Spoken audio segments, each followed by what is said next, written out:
So welcome everybody on behalf of Primrose Hill Community Association. I'm Andrew Marr and I'm a trustee at the Community Association. So I have the honour of introducing this event. Sadly, we can't meet in our beautiful upstairs hall at the moment for obvious reasons. And so we are organising online events. In fact, our next one is Burns Night on Monday night. So I hope a lot of you will be able to come to that as well. We don't charge anything for these events, but donations are very much welcomed and appreciated because, again, for obvious reasons, our main income is usually rental and we can't actually use our premises for that at the moment. So I think there will be a donation button in the chat. So a big welcome and a thank you to Andrew for agreeing to do this. We know that all of you see him in your sitting room. Everybody all over the country sees him in their sitting room regularly, but we have the pleasure of seeing you on our streets, in our park, in our pubs, in the community centre, and being a very involved local resident, always agreeing to do things and doing them, with a lot of preparation and thought. And it is very, very much appreciated. Well, Goro, can I just say thank you for that? I'm a very, very happy resident of Primrose Hill, and I'm involved in the youth club and I've been involved in the rough sleeping and various other initiatives coming from St Mary's Church. And it's a very, very lively, warm community, much more so than most places in the country, never mind most places in London. So I'm very pleased to be doing this. Good, thank you. And I'm also glad to welcome another local, Michael Johnston, who is a writer and community activist, and who I know because he's on the editorial group for On the Hill, our local magazine. So they're going to talk about the wonderful book for 40 minutes or so, and then there's 20 minutes for questions. Do start putting questions in the Q&A as they occur to you. There's a Q&A button at the bottom of your screen. And at the end, with this webinar Zoom, we can't see you and you can't actually speak, but we're going to have a normal Zoom afterwards, which is a different link. And you can put, it will be in the chat box. I think it is in the chat box, and we'll put it in again near the end. So that if you want to act like, it is a real event, and that maybe you're in the pub or something afterwards, we'll break up into small groups and have a chance to chew over what we've heard. So thank you very much, and I'm handing over to you, and I hope disappearing. Great. Well, yeah, I hope you stick around even if we can't see you, Dora. And thanks so much for introducing us. Andrew, thank you again for joining us. We met for the first time virtually on Monday, and I hope we get to meet in person one of these days. It's a funny old world. It's inevitable. Well, it would be nice to think so, wouldn't it? Maybe at the Albert when it reopens, that would be a rather nice place to go for a beer, wouldn't it? I'm doing dry January at the moment, so I hope everybody has a. Are you? How's that going? Well, so far so good. I can't say I'm enjoying it, but I've made it to the 20th. Which yeah. Not the most exciting thing to do in a dark January, is it? But when you can't go out to the pub anyway, and you can't go to meet friends in a restaurant anyway, it's an obvious month to be doing it, I think. It seems that way. I think it's easier than normal Januaries for that reason. So just to extend the welcome again to everybody, thank you to Andrew. I'm going to hand over to you in a moment, Andrew, and just give you a few minutes to tell people about the book for those that haven't got a chance to read it yet. So I've been fortunate to be reading it over the last couple of weeks. Quite proud of myself because I've been homeschooling my little boy, trying to do a bit of work as well, and managed to read the book. But it wasn't hard to read it, actually, even though it's relatively long. It's very engaging and was a real page turner. So yeah, thoroughly enjoyed it. So yeah, do you want to tell us a little bit about the book before we get stuck into some questions? All right. Well, just a few things about this book, Elizabethans. First of all, some people think it's the book of the television series. It absolutely isn't.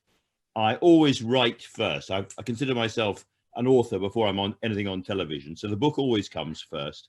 But the TV series, New Elizabethans, came out of this book and has been on recently. First of all, the title, Elizabethans, slightly unfamiliar. People think of Elizabethans as having ruffs and swords and kneeling to Queen Elizabeth I and all of that stuff. But actually, I just want us to see ourselves slightly differently. I've done various books of relatively contemporary or modern British history. But the idea behind this book is that actually I thought if you could compare the British now with the people at the beginning of the reign, it's not the outward look that's really dramatically different. It's what's inside our heads, our attitudes to everything from authority, nation, patriotism, class, race, sexuality, even gender. That's the real revolution. And therefore, I thought I would do what I was calling to myself a history of attitudinal change among the modern British. And the reason I chose the Queen's reign rather than the more conventional way of doing it, which would be post-war Britain, is that it cuts out that immediate post-war period where we've got Labour in power and the NHS being made.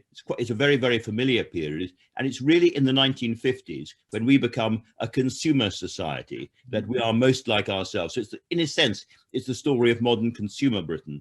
And although reigns are a slightly strange way of measuring time, this Queen's reign, almost 70 years, is the same as the traditional 70 years and 10 adult lifetime. And therefore, it's in the memory of almost everybody, but almost nobody can remember life clearly before the Queen's reign. So it's a very convenient period. And so trying to talk about attitudinal change, one of the first things I noticed is that although politicians can be very, very important, I mean, Enoch Powell, never mind the Rivers of Blood speech, certainly changed minds and attitudes to Europe, for instance. More often, it's individuals, non-political or non-party political activists, individuals who initiate a change. The change may not come about in the end, but they are, they're brave enough or foolish enough, bold enough to start a change when it comes to gay rights, whatever it might be. And so I thought I'd write about them rather than the politicians. So there are politicians in this book. Margaret Thatcher's there, Nigel Farage is there, and all the rest of it. But the essence of the book, I think, are individuals, ranging from sort of Mary Whitehouse to Marcus Rashford, who are not party political figures, some of them well known, some of them not very well known. And the final thing I'd say is that I was very keen not simply to talk about the obvious sort of quasi-political issues, but also to talk about how we've earned our way as a country, and therefore the world of work and inventiveness and creativity. Because there is an underlying theme to this book. It's that during this period, there were two great British projects. And one was a project more of the left than the right. And that was an idea that we would build on the creation of the NHS to create the world's most successful, most generous, most equitable welfare society. And the other great project, more of the right than the left, though both, was to replace the empire with a huge role for Britain in the world. We'd project power, we'd punch bigger than our weight, all that kind of stuff. And I would argue that both of those great projects failed. Not ignominiously, but overall they failed. And the reason they failed was because we were never quite able to earn enough as a country, earn our living in the world sufficiently generously enough to give ourselves either the kind of lifestyle that we thought we deserved or the power that we thought we deserved. And therefore that third bit, how we earned our way in the world, is very, very important. It's not all gloomy, I have to say. There are a lot of great inventors and entrepreneurs there as well. Anyway, so that is the essence of the book. I was trying to write a book of a kind that I hadn't read myself and couldn't find anywhere else. I hope I've succeeded. Well, I think you certainly have. And I'm glad that my reading of the book broadly and my questions that have stemmed from that broadly follow those themes. So we'll come back to most of those. Before we do that, and I'm conscious that although it's rather a shame we can't be together for those of us that are in Primrose Hill, the bonus of not being able to do that, and I guess of meeting virtually in general, is that we can spend more time with people that are not immediately sort of close by or in close proximity. So we won't talk too much about Primrose Hill because we've got people joining us probably from places other than Primrose Hill, so we don't want to bore them too much. But given that the majority of our attendees will be in Primrose Hill, I thought, if you don't mind, just start with a couple of questions on that. You mentioned already some of the community projects and work that you're involved with. Could you briefly talk a little bit more about that, and also, I guess, maybe your how you've been getting on during lockdown, and what do you think the community that we have here has been something that's grown stronger during that time? Well, I think, I mean, certainly in terms of lockdown, we're very lucky here because there are lots of places to go and walk. There is almost literally nothing else to do except walk. So I walk rather slowly post-stroke, but I have been walking slowly round and round and round Regent's Park and Primrose Hill, bumping into the same people again and again, doing it in all weathers, and actually feeling relatively healthy as a result. In terms of the community, I think there are two things that really matter to anyone, wherever they live. The first is, do you know your neighbours? Do your neighbours look at you, know your name, talk to you, stop you in the street from time to time, all of that. And the second thing is, do people do their best to look after each other? In other words, people who have less in the way of worldly wealth, may be homeless, may have all sorts of problems. Does the community try to look after them? And I would say in both cases, Primrose Hill has been very kind to me. I know an awful lot of people who live around me. I've got lots of local friends who I didn't know until I moved here 8 years ago. My best Primrose Hill story, because there are indisputably, there are kind of lots of sort of flashy actors and models and stuff and people like that living around here. But the person in Primrose Hill I was always in awe of was Alan Bennett, because I've always adored his writing. And to be living in the same area as Alan Bennett was very exciting. And when I first got this house, my wife gave me the key and I could have staggered across the road, hobbled across the road in driving rain. I was very, very nearly run over by an elderly maniac on a bicycle, who was, of course, Alan Bennett. And then a few weeks later, I was in the post office in the queue when we were allowed queues in post offices, trying to send something. And there was a figure behind me. I turned around, flat cap, he was Alan Bennett. And he said, I shouldn't do the voice, but I'll try. I said, hey, he said, welcome to the area, Andrew. You're very welcome. You'll like it round here. And I said, oh, good, I'm sure I will. He said, yes, round here, there's not too much photographs and pointing and going at you and stuff, because round here, they've got real celebrities. Round here, I'm not really a celebrity. And you are certainly not. And I thought that was a very nice welcome to Primrose Hill. So yeah, it's a warm community. For me, the hub of the community in many ways is St Mary the Virgin Church on the edge of Primrose Hill itself, which is a great big old red brick confection. The very, very good vicar or minister, whatever they call them down here. I come from the Church of Scotland originally, so I don't understand these things. And it's one of a network of churches which every winter ensures that I think virtually every day, one of those churches is warm and open. So people who have got nowhere else to sleep can come and sleep in the church. And very often they can be provided with a breakfast, hot breakfast or some food and some help. They are also the center of the really important youth club, because just beyond the wealthy houses in Primrose Hill, there's a whole bunch of tower blocks. And in those tower blocks, there are some of the most dangerous and obstreperous gangs in London, running county lines drugs. And there are lots and lots of kids who are picked up by gang members and then put in great, great danger. And we have lost a lot of people in this area from from stabbings, and even from being killed. And this is a club run by Jason, who is a great local hero, which basically looks after people, follows them, gives them other things to do, helps them get skills, helps them ultimately get jobs. And it's a really, really good bit of practical social work of a kind I'm afraid governments and local authorities almost never do. End of Primrose Hill bit. Good. Okay. Well, one final thing on Primrose Hill. You mentioned you moved here 8 years ago. Why did you move to Primrose Hill? What made you choose Alan Bennett? We were living in a very lovely green area of southwest London, right on the edge of Richmond Park, and it was gorgeous. It was called East Sheen, and it was fantastic, and the kids could grow up there and all the rest of it.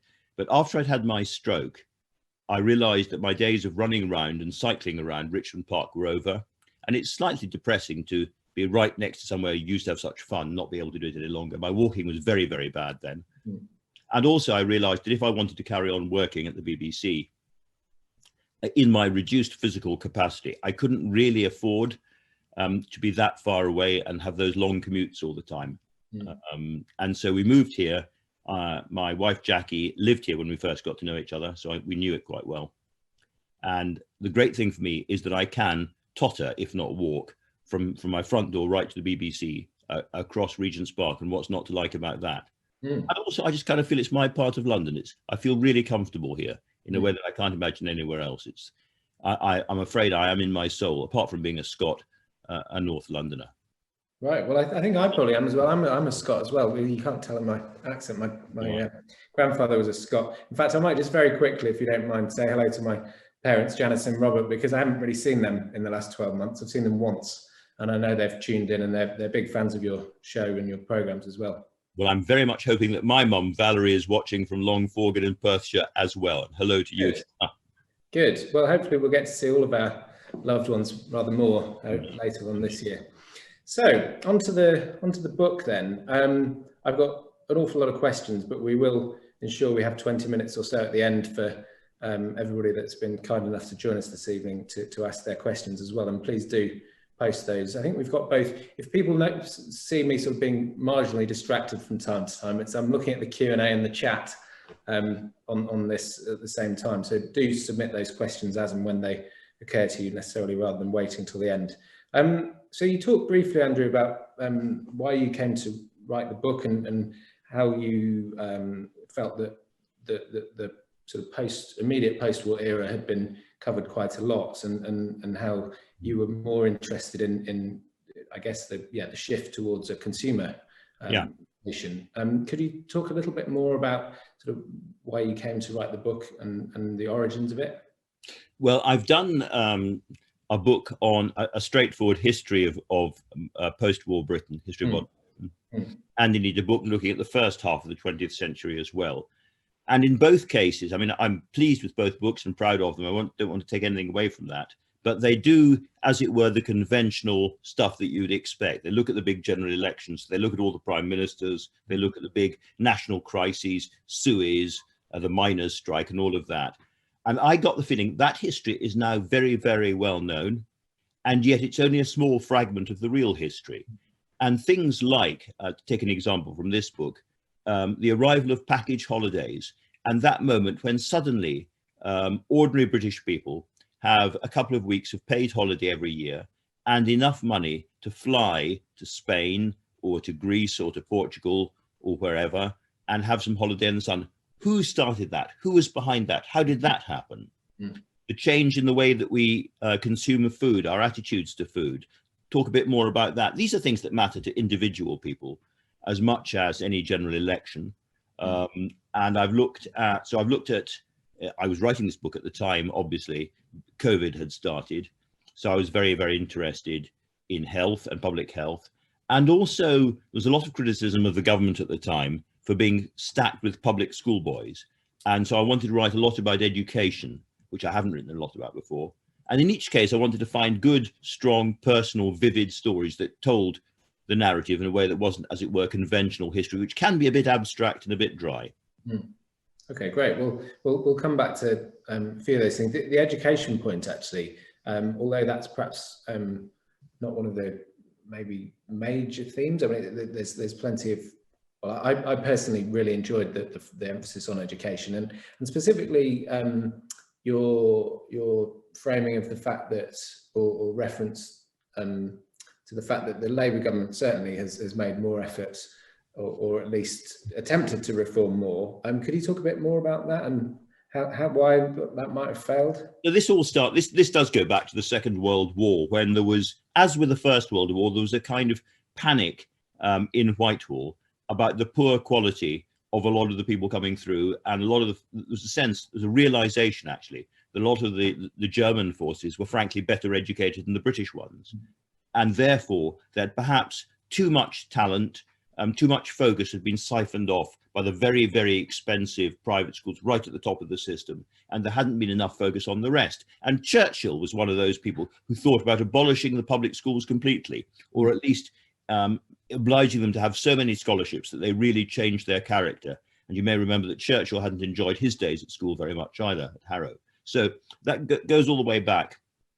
And then after the war, there's a sense that the new Labour government is going to change everything. And they produce the NHS, they're going to nationalise all the major industries. And of course, they're going to deal with the inequalities in the school system. And the really interesting thing is that they completely bog it up. They fumble it. They never really do it properly. And the reason, I think, is, I mean, it's just partly individual. I mean, a lot of history is much more personal, individual than we remember. But I think that the crucial players, people like Crossland, Roy Jenkins, were so intimidated by the public school boys they came across, first at Oxford and then in the army and at Bletchley, and then all around them in Whitehall in the upper echelons of the civil service, that they couldn't quite bring themselves to go full throttle and take on the public schools. And so they focused on grammar schools and they focused on all sorts of different educational reforms, and never that one. And the response of that, the outcome of all of that, is that today you have, just as in the early 1950s, the Conservative Party has lots and lots and lots of old Etonians and old this and old that's right at the top. The same is true of all the forces, the same is true of the judiciary, and the same is true of my trade in the media. So the same is true of Olympic gold medalists. See how many of those came from private schools. We still have a very, very divided education system. And I think you could say that was the single biggest failure of all those socialist governments earlier in the period. Well, that's one of the points you also make is the lack of investment in skills or more technical education. And that, as you mentioned in the book, has led in a way to some of the reasons, or some of the causes for decline of industry and manufacturing in the UK. Do you want to talk a little bit more about that? You know, there was always meant to be a tripartite, a three-part system after the war, when education was going to be reformed. There would be the, as it were, the more academic grammar schools for those people on their way to university, and there were going to be the secondary schools for giving a decent education to what used to be called the working class. But there was always going to be a third technical school part of the system, which would be training people up in, as engineers, electricians, all those technical skilled jobs that any modern economy needs. And somehow, completely weirdly, the country seemed to forget about doing that bit. It just faded away. It never ever happened. It's one of the most extraordinary absences from those agendas. Nobody picked it up. Nobody pushed it. Of course, the Germans and the French were doing it. The Germans in particular. And their economy grew much faster, perhaps not surprisingly, because it had been so destroyed after the war. But in terms of productivity, they outsmarted us very, very fast. We simply hadn't got the skills. And it'll, I'm sure, please everybody watching this to know that Tony Blair's elder son has made himself a multi-millionaire by setting up a company designed to give people who don't want to go to university, want a technical training, the apprenticeships that they want. And so it's still a live issue today. And the Blair family is doing richly out of it. I saw that. Is it 70 million or something? Yeah, it's a lot. Yeah. He's richer than his father, apparently. So I read. Yeah, it does seem that way. His father's done all right as well, actually, since he took a step back from public life. So yeah, one of the things I particularly liked, and you mentioned this, I think it seems very clear that one of the things you really enjoyed about researching and writing this book was uncovering some of the individuals who've been catalysts for some of this change, and some of those that are less well known, not necessarily the prime ministers and so on.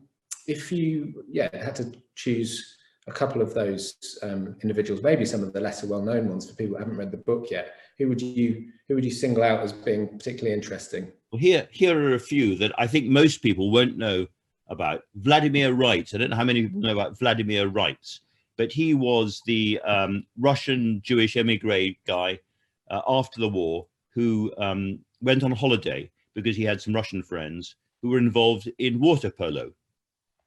And they had a club called, I think, the White Bears water polo team. And they used to go off in the summer and play water polo. And they went to Corsica. And they invited him to Corsica in about 1948. And he arrived then. It was a lovely empty beach and beautiful limpid seas with plenty of fish. And there was a little restaurant where, unlike Britain, you could actually eat fresh, barbecued, delicious meat.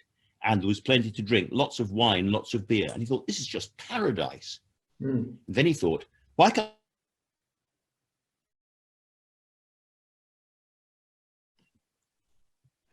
Hello. Welcome back. I'm so sorry, everybody. One of our problems in terms of productivity in Britain is that we keep dropping out. We don't have a good enough internet services. So I apologise for that on behalf of the British economy. Really, Well, really. I thought it was me, so I'm rather glad it was you. I think it was, Although I'm sure our audience would have preferred I dropped off, but somebody next door is downloading a Netflix film or something. I think is what's going on. Anyway, stealing your internet. I think we left Vladimir right. He found all these aircraft, and long and the short of it, he creates Horizon Holidays, which is the first mass package tourist company facing all sorts of bureaucratic problems. The British government tried very hard to stop it happening. In those days, they didn't want people going on holiday. They didn't want to lose the currency, and so they put up all sorts of barriers, and strange clubs were formed entirely to go on holiday. So you had the kind of Kent Butterfly Appreciation Society or the Norfolk Red Wine Society, entirely to get people tickets onto these planes. Anyway, the rest is history. He broke the cartels.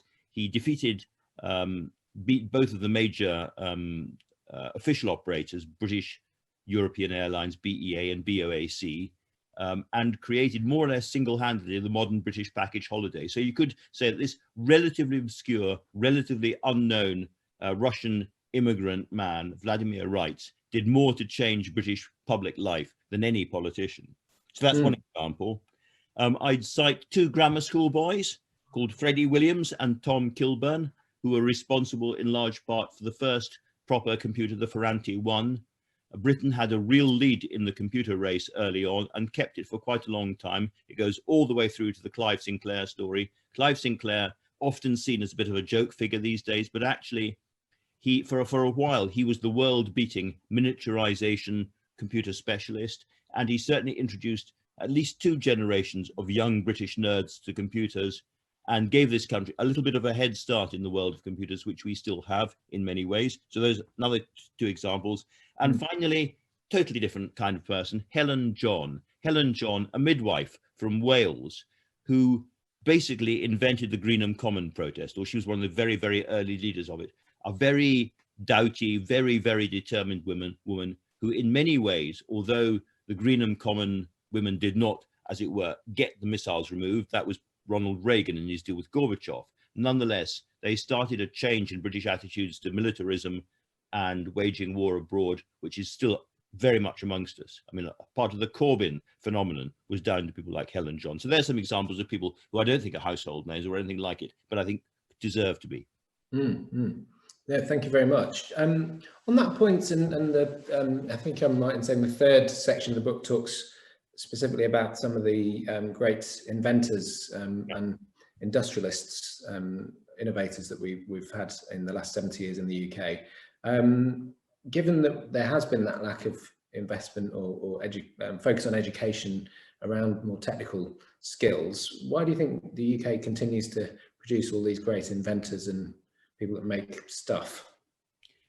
I don't know. There's been a long tradition of the lone inventor in the shed, and certainly everyone from Christopher Cockerell, who invented the hovercraft, right the way through to James Dyson with his numerous inventions, are in that tradition. I think there are certain schools in different parts of the country which have always focused and encouraged people to think laterally and to try things out. I think perhaps we have less of a fear of failure when it comes to science than some other cultures and countries.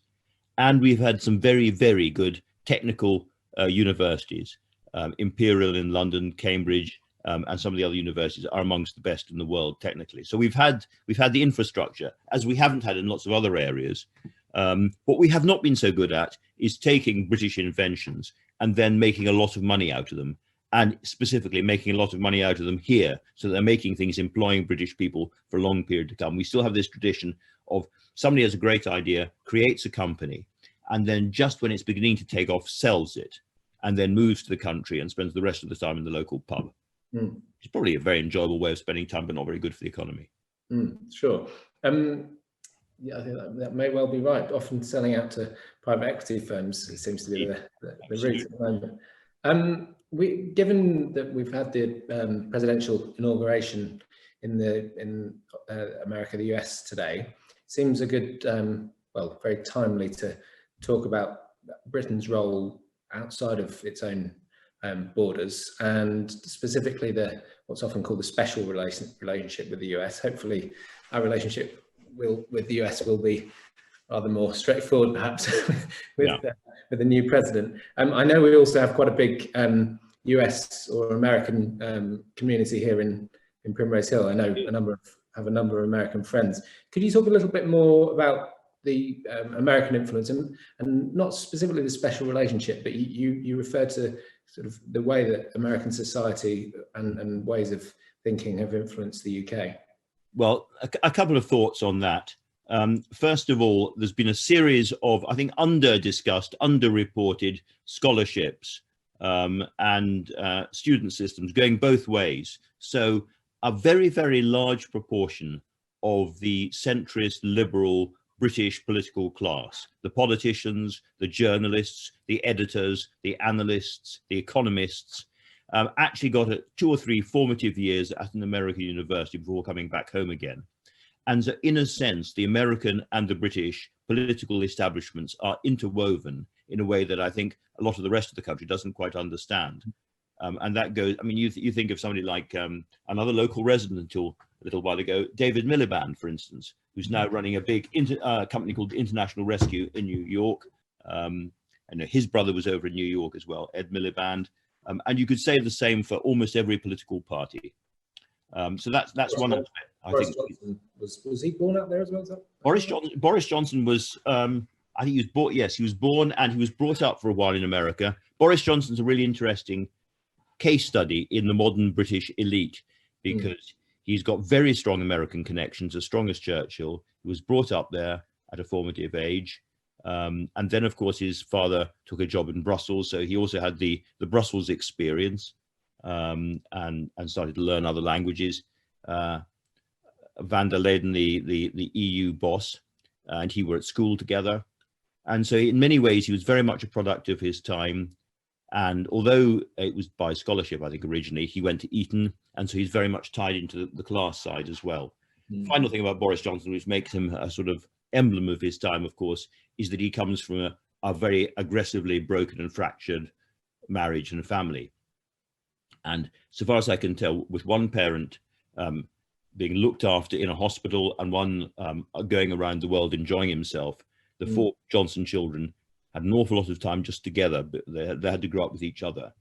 And I think one of the things about this whole period, and the Queen's own family is a good example of this, it starts with a very, very strong sort of moral Christian attitude to the family and stability of family, that being absolutely central. And that starts to come apart very, very fast. And the consequences, well, you can see them all around us.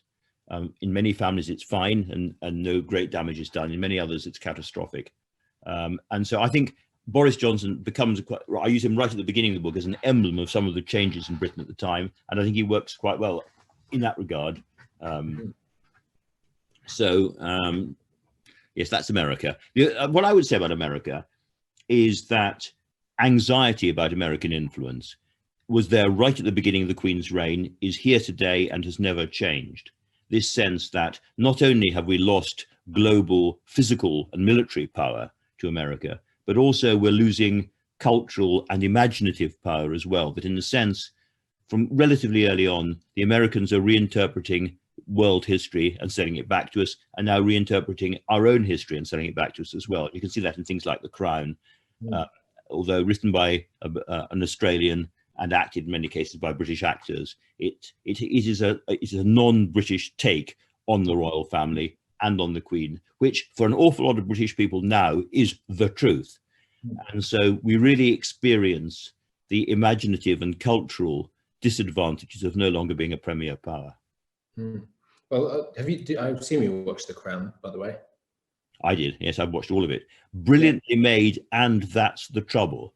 If it was badly made, if it was a sort of Harry Enfield spoof, and there's one of those as well, then it wouldn't matter at all. But because it's so well written, so well acted, and with such lavish budgets and paying such attention apparently to detail, it's very easy to think that that is the truth. And yet in many cases that I know of, it's absolutely not the truth, and sometimes distorts it, perhaps by accident, in a way that must be very, very hurtful and painful to those involved. Sure.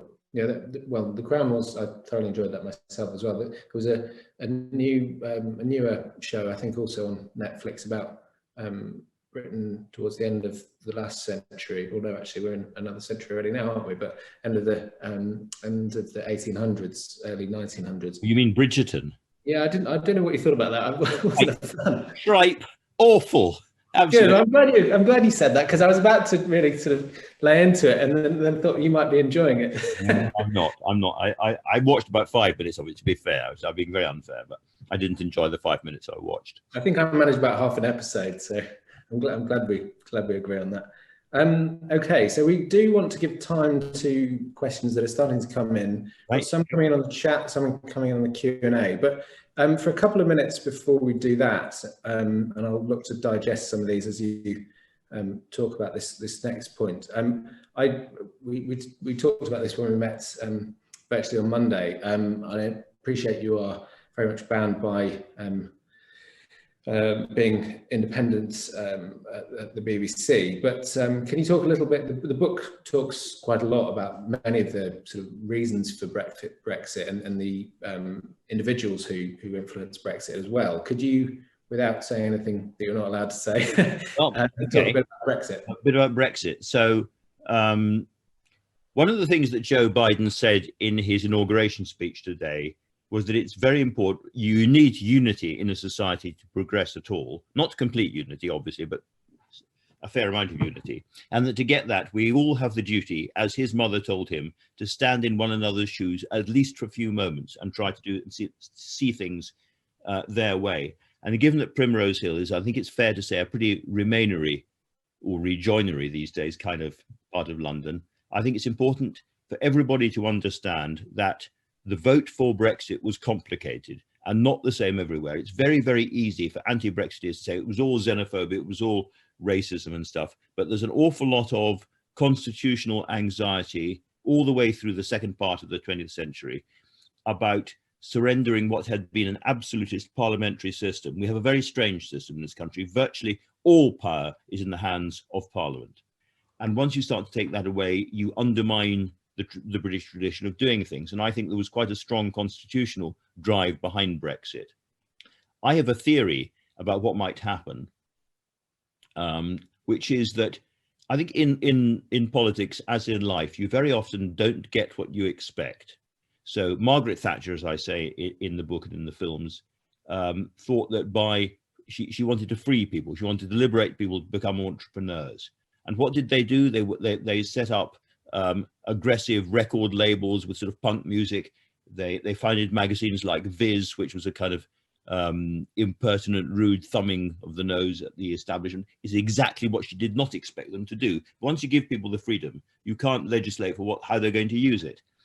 And I think the same thing is true with Brexit, possibly, which is that a lot of people clearly wanted to rebuild a very powerful militarily potent, strong Britain on the world stage. And there were plenty of people also who wanted that to be a more obviously white Britain than it is at the moment. But if, as seems perfectly possible, I'm not saying likely or unlikely because we shouldn't judge, but if the UK breaks apart, and if you look at the polling in Scotland at the moment, particularly among younger voters, are very, very high polling for independence. It may well not happen, it may never happen, but if it does, and England is left more or less by herself, because I think under those circumstances, if Scotland went, Northern Ireland would follow quite quickly, because in many ways the economics of Northern Ireland joining the Republic of Ireland are much easier than the economics of Scotland going it alone. Then England becomes smaller on the world stage by quite a dramatic percentage, and therefore less militarily swaggering, therefore slightly more pacific, slightly more the greater Sweden, and also because there is still a great need for migrant labour to come in and do lots of the jobs in this country that people living here don't want to do, and also to bring in highly skilled people as well. If we're not getting those people from the continent of Europe, we're going to be getting them from the subcontinent of India and from Africa and other parts. So you might end up with a country that was more multi-ethnic, more multi-ethnic, more multicultural, and less swaggering on the world stage. In other words, much more the kind of England that the Labour left was dreaming of than the Tory right was dreaming of. So you might have a rather perverse outcome of all of this. My theory. Right. Well, no, thank you very much. Yeah, I was going to, you mentioned Thatcher, but I think maybe if we have time, I might briefly reference Thatcher's influence on all of this later. But we've got lots of questions coming in now, which is rather nice. One just on Brexit. I'll try and sort of group them a little bit. So I have a question here. It's well, first of all, it's from a lady called Una. She says she watched your TV series, which she describes as brilliant. So flattering you before she gets her question in. And yeah, the question really is, do you feel broadly optimistic or pessimistic about post-Brexit Britain? I know it's quite a hard one, given that we're in such uncertainty at the moment. It's very, very hard to tell. I am, by and large, a glass half full kind of person. And I think, we remain a basically law-abiding, basically hard-working, basically tolerant country. And in a world where there are lots of countries which aren't like that, that's a big advantage. I think there are ways to use our new position that could benefit us, but they will involve quite a lot of internal pain. In other words, there's no point in leaving the EU to be exactly the same kind of society outside the EU as you were going to be if you'd stayed inside.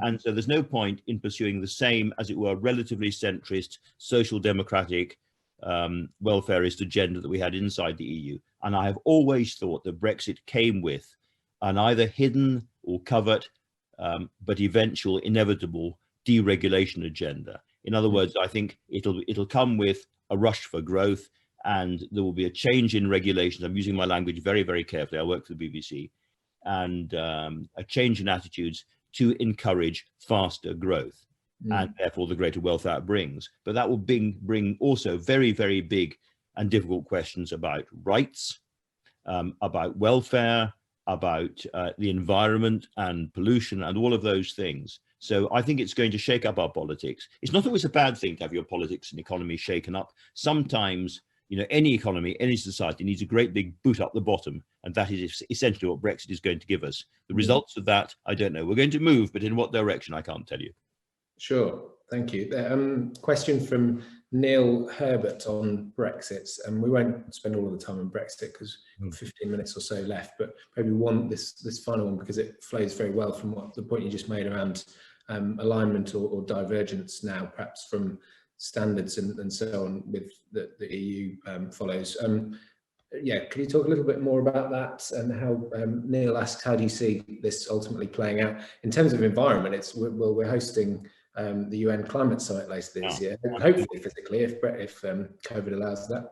Well, I'll talk about environment in just one second, but just on the alignment issue, almost as big as the vote to leave the EU was the moment when Boris Johnson walked out of Theresa May's cabinet over her deal, because she had a deal that was, in a sense, halfway between leaving completely and not leaving at all. In other words, we were going to leave all the political systems, get rid of the European Court of Justice and all of that, but we would agree to stay closely aligned to Europe's standards on environment, workers' protection, and all the rest of it. And when they moved, we would move.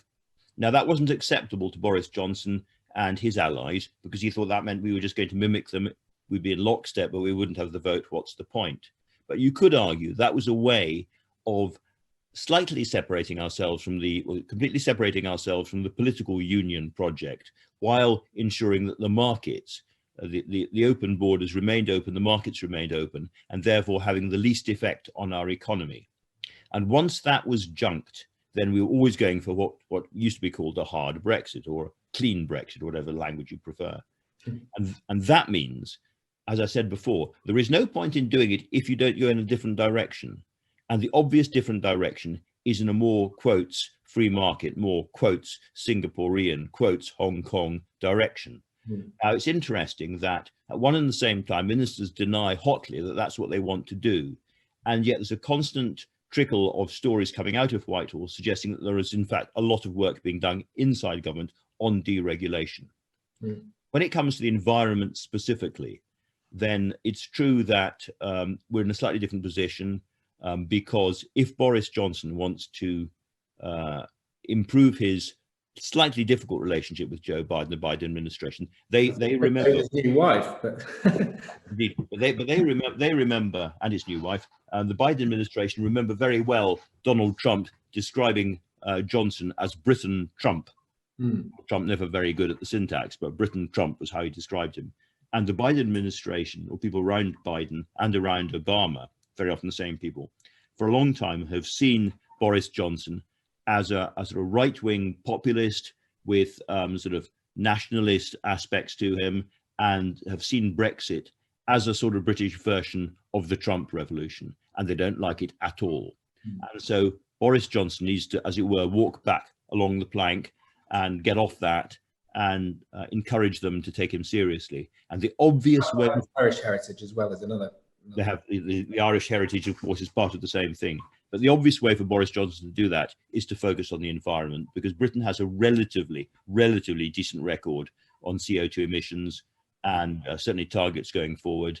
There's the big conference meeting in Glasgow in November, COP27 or whatever it's called. And therefore, I'm back again. I'm so... I haven't had this before. It must be the time of night, I'm afraid. Sorry. Climate change and environment. Yes, no, I was just going to say that looking for allies, the Brexiteers need the environment as something that they can talk about a lot. I know this from my show. They always want to talk about the environment, what they're going to do. Michael Gove in particular, when he was in that job, made a lot of the fact that we could go back to, as it were, more effective environmental standards around food production, hedgerows, the treatment of the English and British landscape generally, as compared with continental ways of doing things. And there's no doubt that the French, with the common agricultural policy, have different attitudes to some of those things, and it could be done differently. So I think the environment will be one of the Tories' stories over the next couple of years. You mentioned, I think in the conclusion to the book, you talk about the concept of happiness and consumerism, if I remember rightly, and also the impact of consumerism on the planet and natural world, depletion of natural resources and destruction of habitats and wildlife and so on. How do you see a deregulation agenda marrying with that desire to improve our natural world or stop damaging it? Well, you know, you can, in theory, deregulate lots of aspects of how we do business and work together without damaging the environment. At the moment, of course, Brexit is producing a mountain of red tape, 26 pages of forms and questions you have to fill in if you want to sell a fish to France. And it's driving parts of the marine industry and the shellfish industry in particular to distraction. So the short-term result has been more regulation, not less. More bump, not less, more red tape, not less. But in theory, over time, you could deregulate without damaging the environment. It depends how you do it and what regulations you keep and which you don't. And the Brexiteers would say, well, the British government now can choose its direction of travel completely, and that's a great thing. Well, we will see. Indeed. Okay, so that's enough Brexit, but this is sort of loosely related. It's just sort of, I guess, a question about how the past can inform the future. Question from you and Benny: which period in the last 70 years was when the UK was at its most productive, successful, and united, and why do you think that was? And is there anything we can learn from that to inform where we go next? Well, there were two periods of great energy. One was in the late period of the first Thatcher government, when suddenly those really brutal Geoffrey Howe budgets had produced a sort of economic jump of some kind, and she was turbocharged, and she was deregulating and selling off nationalized industries. And whether you liked that period or hated it, it was certainly a big period of energy. And the second one, I would say, was the Tony Blair period before the Iraq War. The Iraq War kind of then defined everything for him. But before that, there was a whole spate of social and other reforms which really gave the country a lot of energy. Yeah, certainly. Yeah, it felt like a dynamic time. I want to take as many questions as I can in the next sort of 5 minutes or so. So let me quickly look through here. I guess this. Yeah, I'm just looking for a theme here because we do only have a small amount of time left. So just to build on that last point, question from Adele Bird. In your opinion, what has been the most influential countercultural movement we've seen in post-war Britain? Well, I'm afraid I have to give you two. When you look at attitudes to race in the 1970s and the 1980s, even looking at TV programs made then, to younger people, particularly now, they are absolutely incomprehensible and jaw-dropping. I think we have changed an awful lot in our attitudes to race. The second thing is sexuality. I suppose you could add gender to that, but above all, sexuality, because you in the 50s, the hounding and the pursuit of homosexual men in particular was really aggressive, and the things that were said and the things that were thought by authority in particular, not always by ordinary British people, but by authority, seem to me to belong to several hundred years ago, not several decades ago. So I think those are the two biggest changes. Okay, great, thank you. So I think we've got 5 minutes, or else Doro will tell me off. Just trying to choose a couple of good ones. So I think this is a nice one to maybe a penultimate question from Kieran Gordon. What future do you see for the post-Elizabethan monarchy, or Elizabeth II, obviously? I think, to be absolutely honest, the jury is out on whether Charles will be a good king or not. He's a man of great, he thinks deeply, and many of his thoughts, particularly about the environment and about authoritarianism from China and other countries, are, virtuous, well-founded, and the kind of thing we need to hear from a head of state looking ahead, not just a few years, but maybe a generation or two. So he has got all of that behind him. But he has had, as Prince of Wales, a tendency to interfere with politics.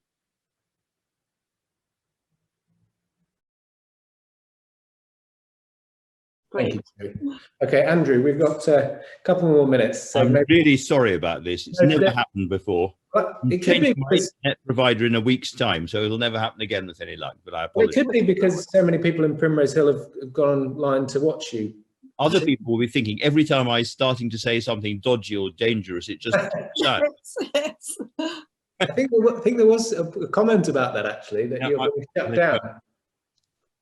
So yeah, do you want to conclude in any way you see fit? Sorry, I was saying I think the jury is genuinely going to be out on Charles. He could be good, but there are aspects of his behaviour so far which would lead me to be a bit worried about the kind of that very strong sense of zipped lip the Queen has always had won't be.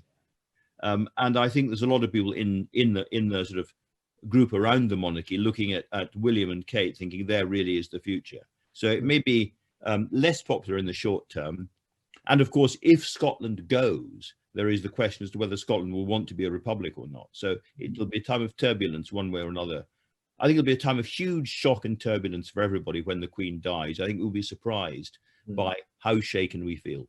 Indeed. And if Wales goes, then he won't be able to be the Prince of Wales anymore, will he? So he'll have to do something else. Yeah. Thank you so much, Andrew.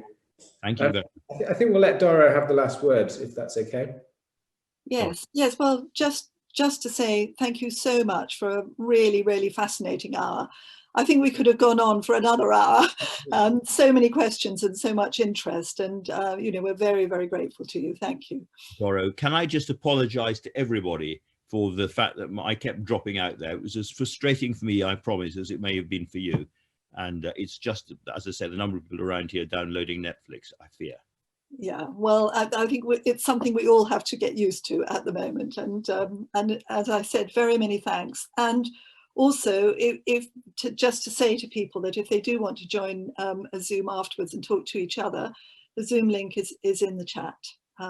Many thanks to Michael as well. And absolutely, thank you, Michael. And keep looking at our website for new events coming up. We've got one on fermentation and one on biodiversity in our back gardens, as well as the Burns Night.